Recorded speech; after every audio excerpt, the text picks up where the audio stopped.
The worst motorcycles of 2026 are not ugly. They're beautiful, but they also destroy your savings. And here's a rule you better live by. If it can't roar, it's not a bike, it's a battery pack.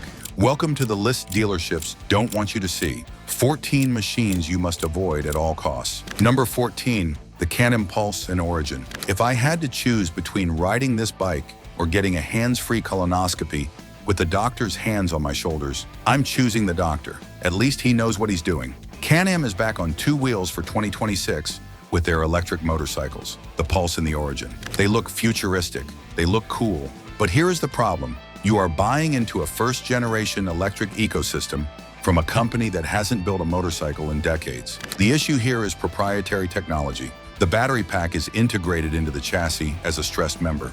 If that battery fails and lithium batteries do degrade, you aren't just replacing a battery, you are essentially replacing the frame of the motorcycle. The charging infrastructure is still sporty, but the real killer is the repairability.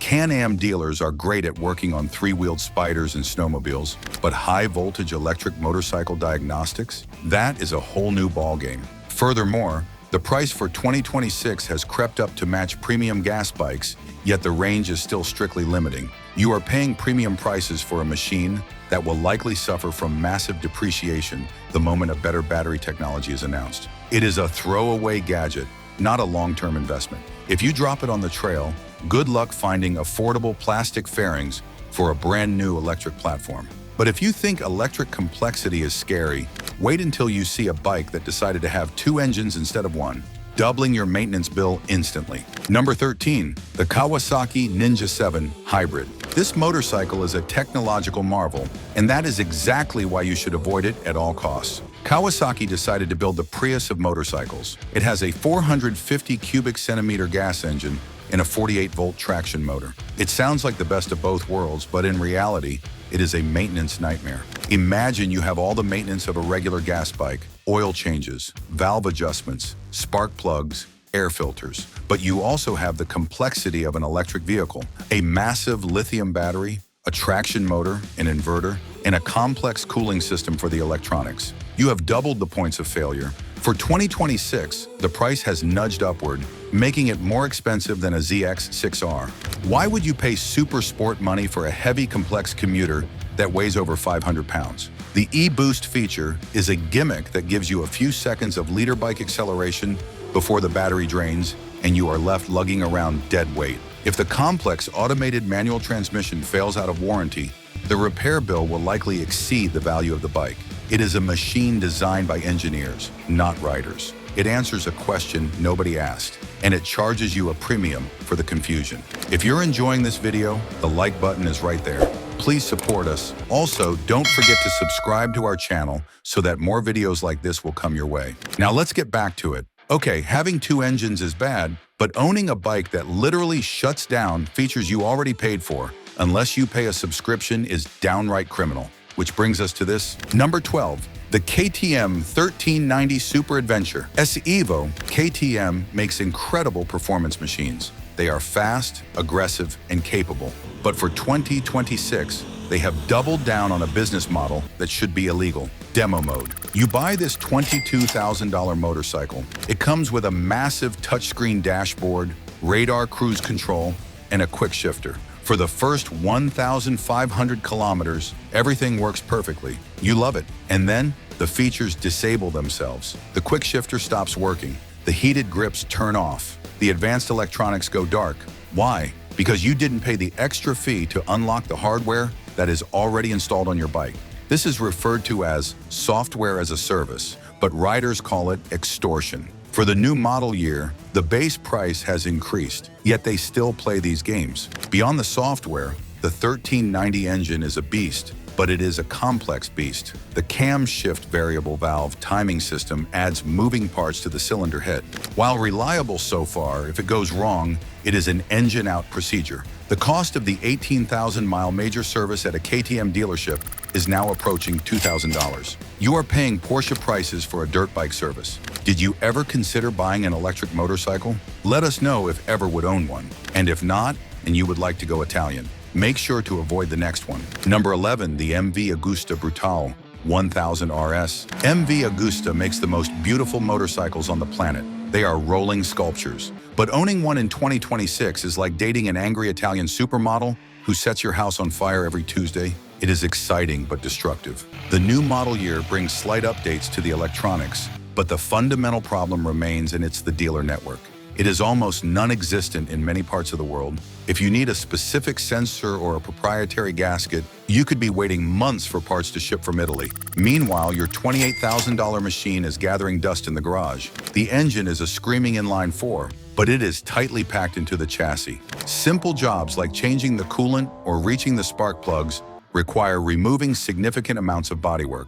The rear hub is a known weak point on single-sided swing arm MVs, requiring frequent and expensive maintenance to prevent bearing failure. And let's talk about depreciation. Because everyone is afraid of the maintenance costs, these bikes plummet in value the second you drive them off the lot. You lose 30% of your investment instantly. It is a bike to admire, not to own. However, if you want a bike that is physically huge and powered by a car engine that requires specialized tools to touch, the American market has a contender that is getting too expensive for its own good. If your wallet cries louder than your exhaust, hit like and subscribe. You deserve cheaper bikes. Number 10. The Indian Pursuit Elite. This is a locomotive on two wheels. It is luxurious, it is powerful, and for 2026, it costs nearly $40,000. The Indian Pursuit uses the Power Plus liquid-cooled engine. It is a great motor, but it is complex. The problem with the Pursuit is the electronics. It is loaded with ride command screens, electronically adjustable suspension, locking luggage, and powered windshields. Owners' forums are filled with reports of ghost touches on the screen, parasitic battery drains, and suspension modules that freeze. When these systems fail out of warranty, they are proprietary components. You cannot just buy a generic replacement. You have to buy the Indian part, and it will cost thousands. Furthermore, the packaging of the liquid-cooled engine in a touring frame makes access difficult. An oil change is simple enough, but anything deeper, you are paying for hours of labor just to remove the fairings and radiators. It is a machine that demands dealer servicing, and Indian dealer labor rates are climbing higher every year. It is a beautiful tour, but the cost of ownership is approaching that of a luxury sedan. But perhaps you want a British adventure bike? Just be warned that the maintenance-free shaft drive might not be as simple as promised. Number 9. The Triumph Tiger 1200 GT Explorer. Triumph redesigned the Tiger recently to compete with BMW. They did a great job, but for 2026, the price has crept up again, pushing it into dangerous territory. The T-plane crank engine vibrates. Some riders love the character, others find it numbing on long tours. But the real issue to watch is the major service intervals. This is a complex, high-performance triple with shim underbucket valves. Checking and adjusting them is a labor-intensive job that involves stripping the bike down to its bones. Also, the 30-liter fuel tank is great for range, but it makes the bike incredibly top-heavy. One low-speed tip-over, which happens to everyone, can result in catastrophic damage to the tank side panels and radiator shrouds. Triumph parts pricing is notoriously high. A simple driveway drop could result in a $2,000 repair bill if you crack that massive tank or the semi-active suspension components. The resale value on big Tigers also drops like a stone compared to the BMW GS. You pay a premium upfront and get hit on the back end when you sell. But if you think British parts are expensive, wait until you see the American sport bike that requires you to practically disassemble the motorcycle just to change a battery. Number 8. The Harley-Davidson Sportster S. This is not your grandfather's Sportster. The old Evolution Sportster was a tractor, simple, air-cooled, and easy to fix. The new Sportster S is a spaceship. It uses the Revolution Max 12 50T liquid-cooled engine. Here is the problem for the home mechanic. The engine is a stressed member of the chassis. The frame basically bolts to the engine heads. This means doing any major engine work is a nightmare. But let's talk about simple things. The battery is buried deep within the bike. The spark plugs? Good luck reaching them without removing the airbox and radiator plumbing. This bike was designed for performance, not serviceability. For 2026, the price remains high for what is essentially a solo seat bar hopper. The tiny fuel tank means you are stopping every 100 miles, but the real avoid factor comes from the tires. It uses a massive, fat front tire that is a non-standard size. There are very few options on the market, so you are forced to buy the expensive Dunlop replacements. You cannot shop around for deals. You are captive to the design. But maybe you want a Japanese naked bike that considers fuel economy a joke and uses electronic suspension that costs a fortune to replace? Number 7. The Yamaha MT-10SP. This is where Yamaha comes in with the MT-TEN. That is a pure beast. It uses the crossplane engine from the RONE. It sounds incredible, but in 2026, it is becoming a dinosaur that eats money. First, the fuel consumption. This bike is notorious for getting mid-20s miles per gallon. If you ride it hard, it drinks fuel like a cargo ship. With gas prices fluctuating, this adds up to a massive hidden cost of ownership over a few years. You will be visiting the pump twice as often as your buddies on other bikes. Second, the SP model comes with Öhlins electronic racing suspension. It is brilliant on the track. It is plush on the street, but if a seal leaks or a stepper motor fails 5 years down the road, you are looking at thousands to replace a fork leg or shock. These are not serviceable by your average local shop. They need specialists. The 2026 model has seen a price bump that puts it uncomfortably close to European exotics, but the fit and finish, plastic tank covers, crowded dash, still feel distinctly Japanese budget. You are paying for the engine and the suspension, while the rest of the bike feels cheap. But speaking of expensive suspension, let's look at the king of the adventure world, which has just undergone a radical and controversial redesign. Quick pit stop.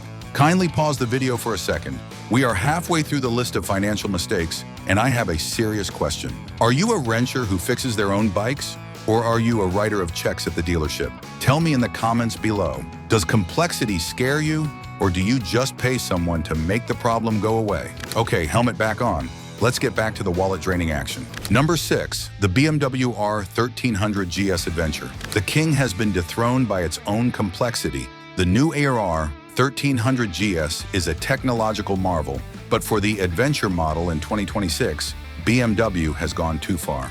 Let's start with the headlight. The iconic asymmetric wink is gone, replaced by a complex X-matrix LED unit. If a rock hits this on the trail and cracks it, the replacement cost is rumored to be nearly $2,000 for a headlight on an off-road bike. Then there is the new automated shift assistant, ISA. This is BMW's automatic gearbox. It adds weight, it adds hydraulic actuators, it adds complexity. If this system fails in the middle of Mongolia or even in the middle of Starbucks, you cannot just clutch start the bike or jam it into gear. You are stranded. The engine is now more compact, with the gearbox located under the engine. This makes the unit shorter, but it means if you have a transmission issue, the entire engine has to come out. The labor hours for major repairs have skyrocketed. Finally, the price. A fully loaded R13 GS Adventure with luggage and the necessary packages is pushing $35,000. That is simply too much money for a motorcycle that is designed to be dropped in the mud. But if you think German repair bills are high, the Italians have a contender that requires a mortgage to maintain properly. Number 5, the Ducati Multistrada V4 RS. This is the hyper-adventure bike. It uses the Desmo 16 Stradale engine from the Panigale Superbike. It sounds amazing. It makes 180 horsepower, but owning it is a nightmare of logistics. Unlike the standard Multistrada V4, which uses the Gran Turismo engine with valve springs, the RS model goes back to desmodromic valves. This means you have the dreaded Desmo service intervals. Adjusting 16 desmodromic valves on a V4 engine buried inside an adventure bike chassis is an 18-hour labor job. The cost for this service alone can exceed $2,000. Furthermore, the RS uses 17-inch wheels and stiff electronic suspension. It is useless off-road. It is a track bike on stilts. It features a dry clutch that rattles. It burns through rear tires in under 3,000 miles because of the horsepower. And the fuel consumption? It is abysmal. You are paying supercar maintenance prices for a bike that is confused about its identity. For 2026, the price has hiked again, making it a toy for the ultra-wealthy only. But in case you've been eyeing a naked bike that is ready to race and ready to empty your bank account, welcome to the one that fits that description. Number 4. The KTM 1390 Super Duke R Evo, the Beast. It is an incredible machine, but in 2026, it suffers from the same software disease as the adventure model, plus a few mechanical worries. The new 1390 engine has pushed the V-twin platform to its absolute limit. We are seeing reports of camshaft wear, on these high-performance KTM engines appearing prematurely. The hardening on the cam lobes fails, leading to catastrophic top-end damage. While warranty might cover it, do you want your bike in the shop for 3 months waiting for parts? The Evo model comes with semi-active WP suspension. Again, this is wonderful until it isn't. The electronic connectors for the suspension are exposed to the elements. Corrosion can lead to suspension errors that put the bike into limp mode. And let's not forget the tires. This bike produces 190 horsepower and massive torque. It eats rear tires for breakfast. You will be replacing the rear rubber every 2,000 miles if you ride it the way it is meant to be ridden. That is a $500 bill every few weekends. And now, the podium, the holy trinity of bankruptcy. We have cleared the electric toys. We have cleared the overcomplicated adventure bikes. What remains are the three kings of financial ruin. Cancel your deposit. Hide your credit card. It is time to meet the wallet vampires. Number 3. The Harley-Davidson CVO Road Glide. Harley updated their touring line recently with the new fairing and the variable valve timing VVT engine. The CVO is the top of the line.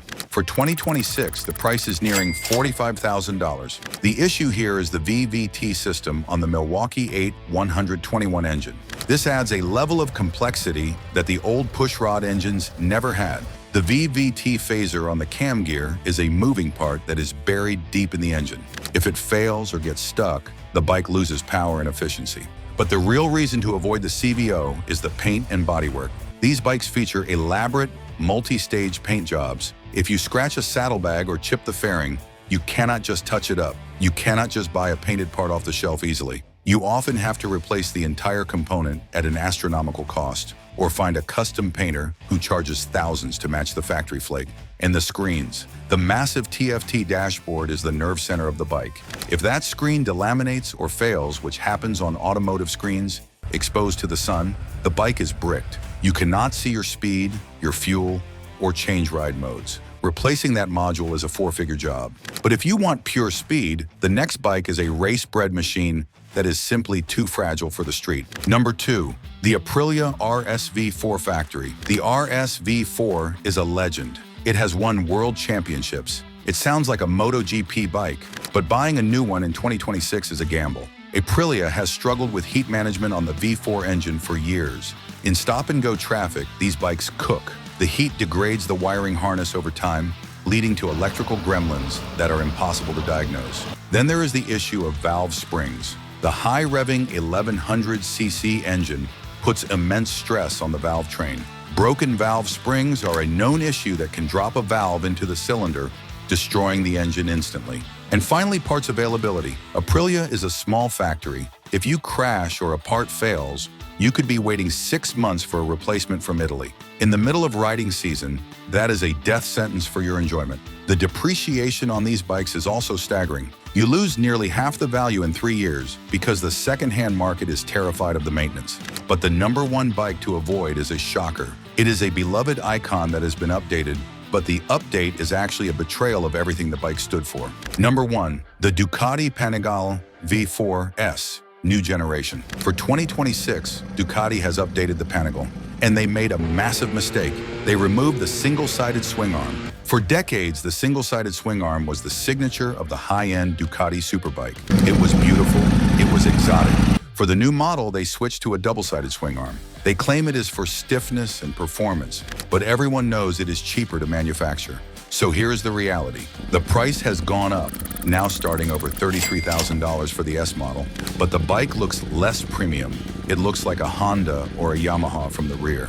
You are paying more for less exoticism, but the real reason to avoid it is the first-year model syndrome. This is a brand new chassis and a revised engine layout. Historically, the first year of a new Ducati generation is plagued with recalls, oil leaks, and electronic software updates. You are paying a premium to be a beta tester for the factory. Furthermore, the complexity has reached a breaking point. The electronic suspension, the slide control, the engine brake control, it requires a HD to set up. And the brake calipers, they are the new Brembo High Pure units. They are amazing, but the brake pads are proprietary and cost a fortune. You are buying a bike that lost its signature style, cost the price of a luxury car, will depreciate faster because fans hate the new swing arm, and will likely spend its first summer in the dealership service bay getting recalls fixed. It is the ultimate bad buy for 2026. Click the next video. The algorithm already knows you're a rider. Just admit it and join the tribe by liking and subscribing.